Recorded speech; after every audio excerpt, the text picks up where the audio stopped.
So here's how things can get bad if you don't make the time to get that correction from that people pleasing. Is you're going to snap. You're either going to snap and do something or say something that other people are going to read as over the top, unnecessary, coming from the left field, and or number two, you're going to start thinking everybody's using you. Which, and to a certain degree, they are. Some of the people that you're dealing with are using you. But everybody is not necessarily using you.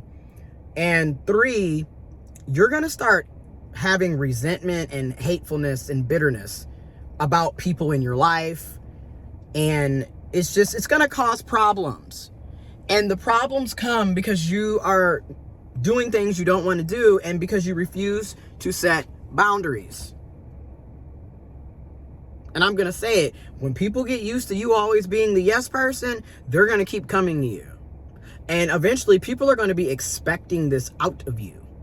So when you do finally address the issue, set boundaries, snap, whatever, hopefully you don't crash out, aka snap. But if you start setting boundaries, people are going to start looking at you like you're being mean potentially, which also some of that is in our head. Some of that is definitely in my mind, in my head, because the times that I have set boundaries, sometimes it is met with people, being upset, being angry, and then sometimes it's a simple, oh, okay, all right, that's cool. Oh, all right, I understand. And they accept it. So you never really know. But at the end of the day, your boundaries are for you. It's not really for the other person, okay?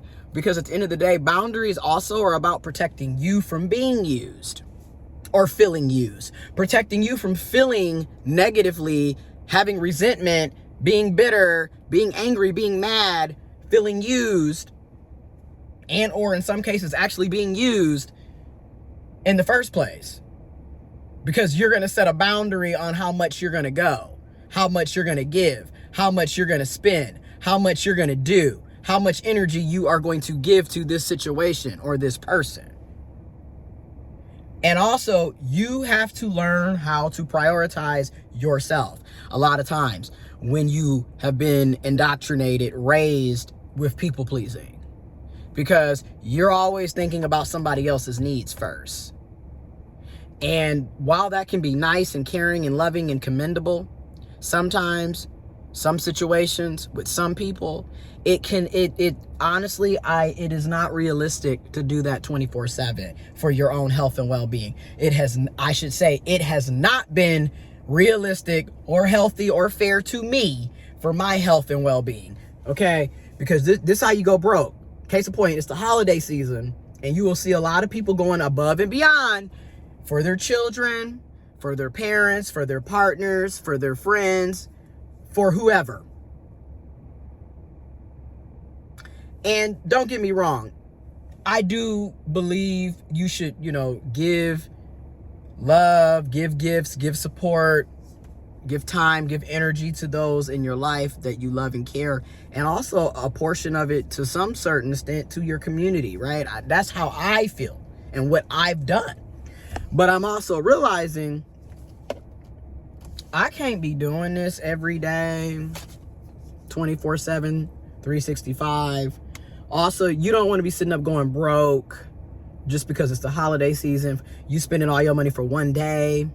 Not to mention, certain people, it doesn't matter how many times you sacrifice your day, your time, your energy, your happiness, your peace.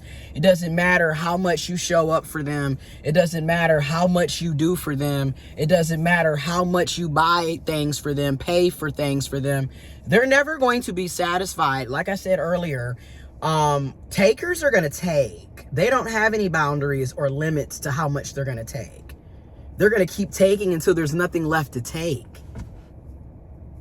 So if you are a giver, a people pleaser, and that's your form of the manipulation tactics that you've been using to keep people in your life, if the people that decide to no longer mess with you because you're not faking the funk and overextending yourself disappear and no longer want to deal with you, that's a good thing. because you're no longer being taken advantage of and used. And now you can see how, for people pleasers, because I'm also realizing for myself, you ever look back at the friends that you supposedly have, or the people that you've called friends in the past, and you start examining, these are not reciprocal friendships. These aren't even friendships. You may be a friend, but they're not a friend to you. You're always doing, a lot of us are in one-sided relationships, whether that's with our family, friends, our jobs, professionally, our romantic partners, etc., business partners, etc., our colleagues, etc., because you're constantly people pleasing and overextending. And then you get mad because people don't reciprocate that energy. And then you start, and then too, let's be real.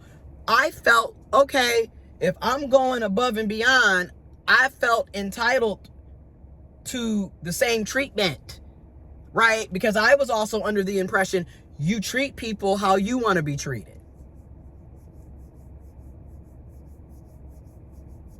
And how you want to be treated might not necessarily be how the other person wants to be treated, and or the other person is a user. They don't care, user, or they don't care about you, or they're so emotionally unavailable, emotionally toxic and dysfunctional and manipulative that it doesn't matter to them. They don't really see the issue in the fact that they're not doing for you the same way you're doing for them. Okay? So you get upset, you get angry, you start not liking that person, or liking that family member, or liking that friend, or whoever. And you start realizing you don't like them based off of your actions, based off of your behaviors. This is on me. This is on you. Okay? You set boundaries for you. Again, we really have to start embracing that. I had to embrace that. I am embracing that. And it's just like, because again, I'm tired because of what I'm doing. And if people no longer want to deal with me because I'm not playing Superman and trying to make you like me, trying to keep you liking me,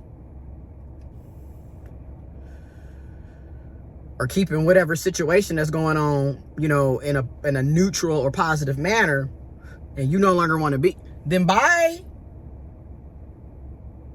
Can't even see me. Bye. Arrivederci. Adios. Sayonara.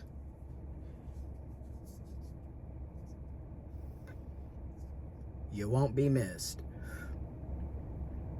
Because that is just a clear indicator you were fake. You were a user anyways. And a lot of us aren't able, let's be real, we're not able to judge properly. It takes us a while to understand, like, that person ain't really in your best interest. They're benefiting from you. You're not, this is not a mutual benefit. This is not beneficial for both parties. And then don't get me wrong. There are going to be situations where it's not about you benefiting. Sometimes you do have to give more than the other. Case in point, if you have children, it's your responsibility to take care of them. So you are going to be in a one-sided relationship with your child. That's how it's supposed to be. Really, it's a child. You're there to take care of them. You're going to be giving more money, more time, more energy, more effort, more resources, more support, more emotional labor. It's your child. That's your job. But the problem comes in when you're dealing with adults. I'm just going to be honest. You're dealing with adults, and or you're dealing with people that you don't have to deal with. Like, that's the other part. A lot of us complain that such and such is doing me dirty, or they're using me, or you feel this way, but you keep dealing with them. So something is also, like I said, it's toxic and dysfunctional. You have to check your own behavior. I have to realize my own toxic and dysfunctional and manipulative and negative and bad behaviors. Instead of trying to blame the next person, the other person, my parents, my childhood, whatever, I have to take accountability for that. So that's where I'm at. I'll probably do a part 3. I'm about to go in here. Now, before y'all start talking shit, I'm not overextending. I have been talking about making tacos and or chili for the past, because it's now Thursday, for the past 2 to 3 days. So, wait, no, the past 4 to 5 days. So now it's, you know, I just need to go on and get it out the way so I don't have to keep hearing about it. And I'm already over here anyways because I have to take out the trash. And then with it snowing, might as well try to clear out this driveway, you know, whatever, put some salt down so the sidewalk is good. But I'm not overextending. I want to understand that. Now, do I feel like I'm overextending? Yes. Am I tired and frustrated? Yes. But I'm also recognizing what I did after I got out of work. I took an hour and a half for me to decompress instead of feeling guilty about not rushing from work to immediately coming over to cook and do all this other shit. I decided to take an hour and a half. I decided to take 90 minutes, y'all. An hour and a half. 90 minutes. Just for me. Because I had a 12-hour day. You know, I worked 12 hours. So I'm just like, just for me. I'm not going to feel bad about this. So anyways, that's how I'm learning how to set boundaries and put myself first and hold myself accountable. I'll probably have a part 3. It's definitely going to be more installments. Stay tuned.